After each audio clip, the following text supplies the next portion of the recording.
everyone, and welcome back to the Content Mix. I'm Carlota Pico, your host for today's show, and I'm excited to introduce Amanda Lundin, who is Global Video and Social Media Manager at Mynewsdesk and also has a passion for YouTube. Welcome, Amanda, and thank you so much for joining us tonight on the Content Mix. Hello, and thank you for having me. The pleasure is ours, Amanda. Okay, so tell me a little bit about your background experience. How did you get into YouTube?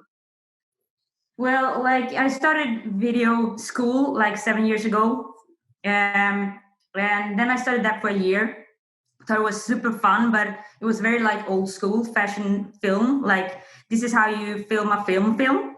And I was more interested in the YouTube area of short videos, fun things, and I started to look at YouTube a lot.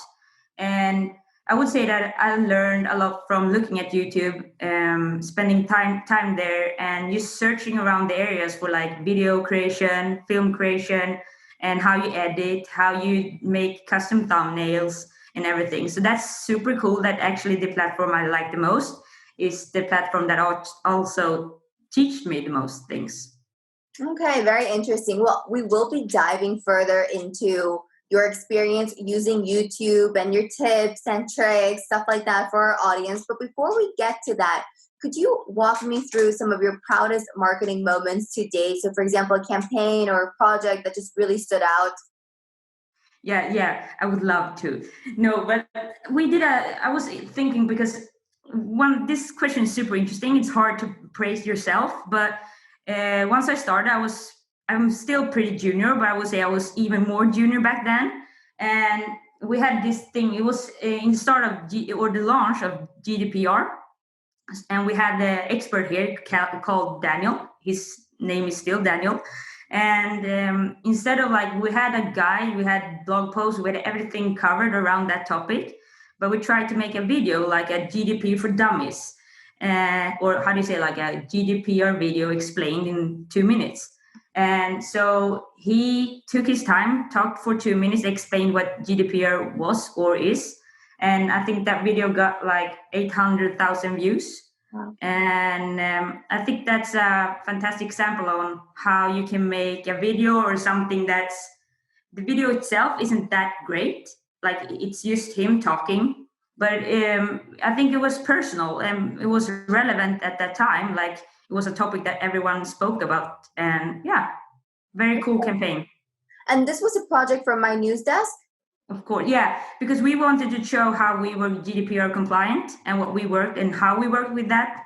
And so along with guides and ebooks, we also wanted to tell our customers that we were GDPR compliant.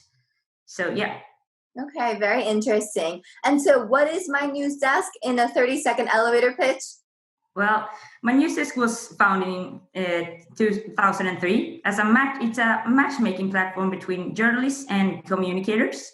And the main idea behind the platform is for PR not only to be based on push distribution, but also for journalists to be able to subscribe to topics they are interested in. That's because to create a better collaboration between PR professionals and journalists. And our core markets are in the Nordics and Germany. And we're a full-service communication platform delivering PR distribution, media monitoring, and analytics. And we also have a content agency helping our customers. Okay, excellent, Amanda. So since you're responsible for your company's YouTube channel, what's your advice for creating a following on YouTube? How do you do that? Yeah, that's also interesting. If you think about that, is the goal to have a follower base on YouTube? That's a question you can start with, because if YouTube is the second biggest search platform, search site, it could be if you want a follower base, yeah, you have to stick to a certain topic or a theme, or it could be, you only produce how-to videos, or you only talk about cameras or cars, or because then it's good to have a follower base. As a company, it's hard to create a big follower base, I think. If you're a business-to-business brand as we are, we try to instead focus on our customers, what they need. Think, could this be something that they're interested in seeing in video instead of reading it? And then for instance, we created a video called How to Write the Perfect Press Release. It's me, my colleague. Oh no, sorry, it's my colleague Chris explaining how to write the perfect press release. And I think that's a super good example on how you can create something new or different from something that's very like blog friendly content regularly. So yeah, I think if you want to create a big follower base, like, ask yourself the question first, like, is that super important, or is it more to have videos that's very good? Okay. But then why would you create a piece that normally would be in the format of a blog article in a video format? So, for example, how to write your perfect press release, that would require 2 minutes of my time to read it in a blog format, versus in video, it might require 5 minutes of my time. And we all know that time is precious. Yeah, that's interesting that you mentioned that. Yeah, I agree. It's true, and time is precious. But as a person, for me, example, I'm the kind of person that I take in more stuff if I see it, and if I read through a blog post, I'm how do you say, I sometimes I'm thinking like, oh, what am I eating to dinner, or oh, that someone is talking. But I think sometimes when you see a video, it's easy, it's more digestible, and it's like, oh, I can grab this, and the guy is talking to me or the girl. So I think it's a way of seeing it's like a personal behind the brand as well. Like, it's more that, oh, this is not only Mynewsdesk or some other company that writes a blog post. It's also a person speaking to you, and he or she is the expert, and you can choose to take in that if you want.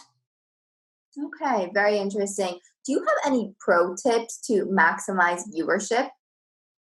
Yeah, that's also, yes, I do. Well, I would say a custom thumbnail for sure. I think that's super interesting, and actually, like 90% of the best performing YouTube videos out there have custom thumbnails.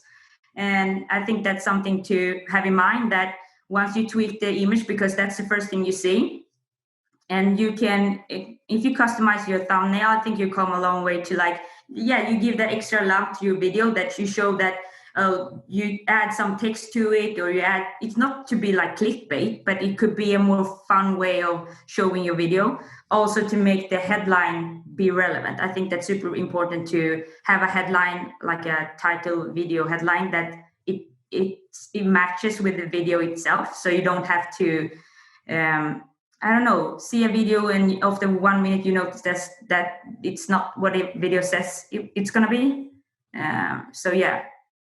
Okay, so basically add titles, add thumbnails. Anything else? What about like adding visuals when it's two people talking? Yeah, that's true. It could be cool to have that in mind. Like, if you like video editing, it could be, because to have that in mind, that you can add images or stats or stuff in the video. I think that's also very fun to play with. If you take the video to let's say, an editing tool like Premiere Pro, you can have iMovie or whatever. You can add images that lift up the conversation. You can also add stats, and that's, if you YouTube that or Google it's very good videos on how to do that out there. So I would say that spend those extra 10-15 minutes to look into how you do that, and that will give you a video extra push, of course. But I will also say, look at analytics, because then you can see where people usually drop off, or if they do it or not. Gives you a good indication if your video is good or not. Okay. What about when it comes to the length of a video? Is there a rule of thumb for how long a video should be? I know that's been a discussion as well, mainly on social media. Like, it was discussion like a few years ago, like, oh, a video has to be around 15 seconds or less than 15 seconds, and now it's up to 30 seconds, and now 1-2 minutes. And I think to have in mind that social media is something, when you scroll in like a feed, you don't choose what video comes up. But on YouTube, you've been there actively searching for something. So if your video is only like 2 minutes or it's 25 minutes, it's still the audience choice to click on that video or not. And I think that's a cool rule to have in mind, that I wouldn't prefer a shorter video or a long video, but I think if you I think you have to keep it like relevant all the time, because in like terms of SEO, you don't go make a long video just because. So yeah. Okay, well, you mentioned SEO. Since YouTube videos show up in 70% of the top 100 Google search results, what are some best practices for YouTube SEO, Amanda? Well, like it's pretty similar to Google if you think about it, like have it, because SEO is so much about relevance, and that's good to have in mind. Uh, so like have the title, like the video name should match the video and what it is. Same thing with the description. Like don't try to fool people. Like write a description, what the video is about, what you have, what the content is about. And then also the thumbnail is important. You can also add cards. You have that information button in at the, I think you can plop it up like in the end of the video, middle of the video, where you can add like extra videos or link to other stuff. And that's also important. You can also change and do stuff with the end frame, where you can link to other videos and everything. Just give your video love and make it relevant. Mm-hmm. What about the subscriber base? So, for example, on YouTube, there are plenty of brands who post content daily or weekly, and their subscriber base is not that big. So, is that important? It could be, yes. And for businesses, I don't know, because subscription nowadays is like you have to turn on the notification bell, right, to see a video, because the algorithm changes a lot. So once you're in YouTube, the YouTube feed or your homepage, it differs from like day to day what kind of videos you see, right? Mm-hmm. And if you subscribe on in a channel or on a channel, you have higher chance of seeing that on your homepage, because that shows YouTube that this is something I like. So if it's a new video from us, a channel you subscribe to, of course you're interested in that. And I think as a company, it would be awesome to create a big follower base. I think that's a super good indication on that you create good stuff that people want to actually see more than only like one or two videos. Mm-hmm. There was a huge problem on Instagram about companies and influencers buying followers. Can brands also buy followers on YouTube? So, how trustworthy is really a subscriber base? Yeah, true. I don't know if people do buy followers.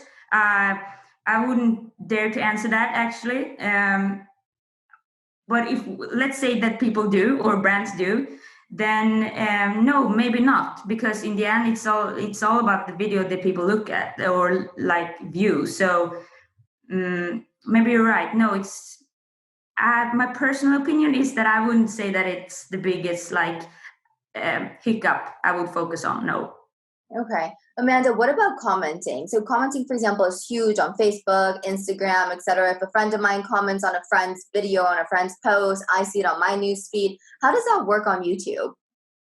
Well, like a regular comment, yeah. But I think, again, it's a indication on maybe people you can, I think it's also a good way of starting a discussion. So if you feel free when you create a video or to ask your audience, like, hey, do you have any questions? Write that in the comment section, but make sure to actually answer that as well, because if it's a question from a customer or anything, I think it's cool to answer that. But yeah, like anything else, like it's an indication of if people put their time on commenting something you do, then I think you should give the love back. Amanda, what if people leave negative comments? Then how should you answer that as a brand? Yeah, and I think a good question, because no brand is like, every brand get bad feedback as well. And I think once you have that policy within the company to I think you've discussed that within the company, what to do with bad feedback. And normally you have some sort of policy where you maybe write, thanks for the response, we're going to look into this, or you don't answer at all. But that has to be up to your company and your brand to decide what to do with those kind of comments. Okay. And in terms of brands knowing where their audience is and what their audience wants, how can brands tap into that type of intel? Yeah, this is like the ever struggle thing. Like, how do you know? Yeah. Well, same thing, like if you go back to that having a blog, or how do you know if people like the blog post you write? Well, yeah, you don't always know that, but as you go along and you create content, you produce and you write or you create videos, you'll notice you can look at the views. For instance, it's you can compare different videos, but you have to get yourself out there, start creating stuff. I think you'll notice once you create several videos, or let's say you create 10 used for a test run, you can see, I think you can see if it's the topic that differs, if it's in within the same topic, maybe is it the length? Uh, is it because, I don't know, timing? You publish on a Sunday, you publish in the morning. And those things are the one marketeers, I think, content producers have in mind all the time. Like, how can we make this better? How do we know? And yeah. Okay. How do you use YouTube to tap into that data? Well, you have the channel analytics, of course, and they can see like, well, first you can see what the most popular videos. You can also see the retention when people drop off. I think that's a good indication on like, or you can see here is a, let's see, it's a, you have a 3 minute long video, and after 2 minutes people start to drop off. What's happening here? Like, is it something we changed the I don't know, we talked about something else, or was a bird coming in the screen, or what happened here? So I start looking into that analytics because it's very, very helpful. A bird coming into the screen. Yeah, who knows? Who knows? Okay, Amanda, what about using the same video to appeal to different markets? Is that possible? I don't know. Yeah, what do you mean? Well, I mean, for example, I'm based in Spain. Let's say I'm creating a video in English that is about how to write the perfect press release. Can I also use that same video to appeal to different customers across different markets, or do I have to like localize it according to market nuances? Good question. Yeah, I think like YouTube is so like forgiving, and I think like in English, for instance, we have our core market, like our main market is in the Nordics, Mhm. but we still produce our YouTube videos in English because I think it's so acceptable to have content in English out there on YouTube, especially. So I wouldn't say that's a problem. But for some other markets, yes, of course. Germany, for instance, they like having stuff in German, and then you have to respect that and have that in mind when you create stuff or videos. Okay, very interesting. Well, let's take a walk again down memory lane. Looking back on your experience, if you had to give one piece of advice to your younger self, Amanda, what would that be? Obviously, marketing related. Well, okay, yeah. I think to be more challenging, like to dare stuff. I think it's super important to uh, go out there and try things. Like when you're young or when you're new in the field, I think you have this vision of being best, or you have to get somewhere. But I think have to remind yourself that what you have right now is good enough for like the how do you say it? That fire inside of you, that's good enough. For it's okay to fail sometime, like fail forward, do it again. And um no, but it's something very, very beautiful being young and foolish and driven. It's, I think that's beautiful. Yeah. I agree. I wish I was 20 again. I have so many pieces of advice that I would love to give to my 20-year-old me Yeah, about life and also about marketing, of course. yeah, more about life. I had that too, yes. Okay, Amanda, we are moving into our set of rapid fire questions, which are basically your recommendations for our audience. To get the section started off, I'd like to ask you about your source of inspiration. So, a professional role model or an influencer that you really admire?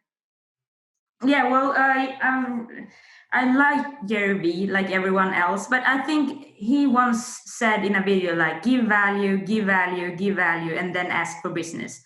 And somehow that quote just like it lives inside of me. I think that's super, super cool. I also had a boss once that he said like um I don't know how exactly the words, but like dare to be imperfect, or like go out there and try things. Done is better than perfect. I think that was the sentence. And Yeah, I like that too. Okay, it goes in line with your advice to your former self as well. Yeah, I hear that. Well, yeah, you're right. You're right. Amanda, what about any YouTube stars? Well, Casey Neistat for sure. He's my biggest source of inspiration. Maybe because even though I've seen and follow a lot of YouTubers, it could be in terms of like business to be better at what I do or whatever. But I think he said a very good I think he worked a lot with storytelling and how he mixed his personal ID with a lot of like video knowledge, and I think that's super cool. Okay. Amanda, does YouTube work with hashtags as well? Actually, I don't know. Does anything work with hashtags anymore? Good question. Okay, so Yeah. let's move away from hashtags then. Do you have Yeah. a publication, a blog, a group, an event, a community that you like to recommend to our audience? Well, I read Social Media Today a lot, like the website. I spend a lot of time there, and also like Adobe Max, maybe because I do what I do, but I love those events. And then even though it's many days or many hours, I usually pick up the best part about the updates regarding Photoshop or Premiere Pro or the other After Effects stuff. I think those are amazing, actually. Okay. I'm actually going to throw a curveball at you. So I've hosted around 120 guests on this podcast since we launched back in June. And guests have time and time again been saying that the future is video. The future is video. As a YouTube expert, is the future video and why? Well, I don't know. I don't know why people keep saying that. If you think about it, the prediction of like the future is video, where does that come from? But yeah, so seen, if you think about like TikTok, how many people use TikTok nowadays, and stories, and yeah, maybe it is. Maybe it is. We'll see. But I think that I will come back to you and say, let's see it as a part of the future. Okay. And And how big it will be, I don't know. okay, and last but not least, what's your favorite app at the moment? My favorite app at the moment is Photoshop for sure. Can you use Photoshop in your YouTube videos? Yeah, for the thumbnails. Do you use any other apps for your work on YouTube? Yes, I use Premiere Pro. It's Adobe software. I also use After Effects, and they are super powerful and good tools. Okay, excellent. Well, thank you so much for sharing those tools with us. Also, thank you for joining us on the Content Mix. It was awesome to meet you and to learn about your experience working with YouTube. Thanks for having me. It's been a blast. Thank you. And to everybody listening in today, thank you for joining us on the Content Mix. For more perspectives on the content marketing industry in Europe, check out the Content Mix. We'll be releasing interviews just like this one every day, so keep on tuning in. Thanks again. Have a fabulous day and see you next time. Bye.